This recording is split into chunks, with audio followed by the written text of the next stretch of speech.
Cinema ரகசியம் நேயர்களுக்கு வணக்கம். கம்பீரம், பாசம், சோகம், நகைச்சுவை என நவரசமும் கலந்து நடிக்கும் நடிகைகள் வெகு சிலரே. அந்த வெகு சிலரில் ஒருவராக பேசப்படுபவர் சவுகார் ஜானகி. தமிழ், தெலுங்கு மற்றும் கன்னட மொழிகளில் பல வெற்றி படங்களில் நடித்துள்ள சவுகார் ஜானகி நூற்றுக்கணக்கான நாடகங்களிலும் நடித்துள்ளார். தனது 15வது வயதிலேயே சென்னை வானொலியில் அறிவிப்பாளராக பணியாற்றிய சவுகார் ஜானகிக்கு சிறு வயதிலேயே திருமணமாகிவிட்டது. 18 வயதில் குடும்ப சூழல் காரணமாக வாய்ப்பு தேடி சென்னைக்கு வந்து பல சோதனைகளை சந்தித்தவருக்கு அடித்தது ஜாக்பாட் என்பது போல் சவுகார் எனும் படத்தின் மூலம் N.T. ராமாராவின் நாயகியாக தெலுங்கு திரையுலகில் தனது முதல் அடியை எடுத்து வைத்தார். அதன் பின்னர் வளையாபதி திரைப்படத்தின் மூலம் தமிழ் திரையுலகில் அறிமுகமான சவுகார் ஜானகியை தங்கள் வீட்டு பிள்ளையாக மக்கள் அனைவரும் ஏற்றுக்கொண்டனர். 4 தலைமுறை நடிகர்களுடன் நடித்த சவுகார் ஜானகி 400க்கும் மேற்பட்ட திரைப்படங்களில் நடித்துள்ளார். சிவாஜி, ஜெமினி கணேசன், எம்.ஜி.ஆர். என பல முன்னணி நடிகர்களுடன் இணைந்து பல படங்களில் நடித்துள்ளார். இந்நிலையில் இவர் கால் மேல் கால் போட்டு அமர்ந்ததால் எம்.ஜி.ஆர். படத்திலிருந்து நீக்கப்பட்டது குறித்து சித்ரா லட்சுமணனுடனான நேர்காணலில் மனம் திறந்துள்ளார்.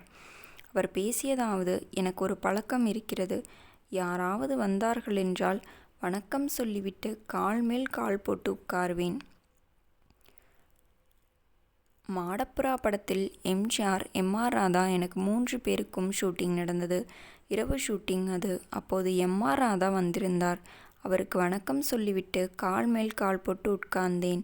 இதை எம்.ஜி.ஆர். எங்கோ இருந்து பார்த்திருக்கிறார். அதன் பிறகு எம்.ஆர். ராதாவை அழைத்து சவுகார் ஜானகி கால் மேல் கால் போட்டு அமர்ந்திருப்பது எனக்கு பிடிக்கவில்லை என்று சொல்லியிருக்கிறார். அப்போது எம்.ஆர். ராதா, ஐயோ, அது எங்கேயோ வெளிநாட்டில் பிறந்துக்க வேண்டியது, அது தப்பு இல்லை, அவர்கள் அப்படித்தான் என்று சொல்லியுள்ளார். இதெல்லாம் எம்.ஜி.ஆர். கேட்டுள்ளார். ஷூட்டிங் நடந்த பின்னர் என்னை அப்படத்தில் இருந்து தூக்கிவிட்டார்கள். அது கொஞ்சம் வருத்தமாக இருந்தது என்றார். அப்போது இந்த சம்பவம் பரபரப்பாக பேசப்பட்டுள்ளது. தொடர்ந்து 1965ஆம் ஆண்டு வெளியான பணம் படைத்தவன் என்ற படத்தில் சவுகார் ஜானகி எம்.ஜி.ஆருடன் மீண்டும் இணைந்து நடித்ததும் குறிப்பிடத்தக்கது. நேயர்களே, இந்த வீடியோவை பற்றி நீங்கள் என்ன நினைக்கிறீர்கள் என்பதை மறக்காமல் கமெண்டில் கமெண்ட் செய்யுங்கள். அதேபோல் சவுகார் ஜானகி நடித்த படங்களில் உங்களுக்கு மிகவும் பிடித்தமான படம் எது என்பதையும் மறக்காமல் கீழே கமெண்டில் கமெண்ட் செய்யுங்கள். உங்கள் ஆதரவுதான் எங்களின் பெரிய பலம். மேலும் நாளை இதுபோன்ற சுவாரஸ்யமான சினிமா ரகசியத்துடன் உங்களை சந்திக்கிறேன். நன்றி, வணக்கம்.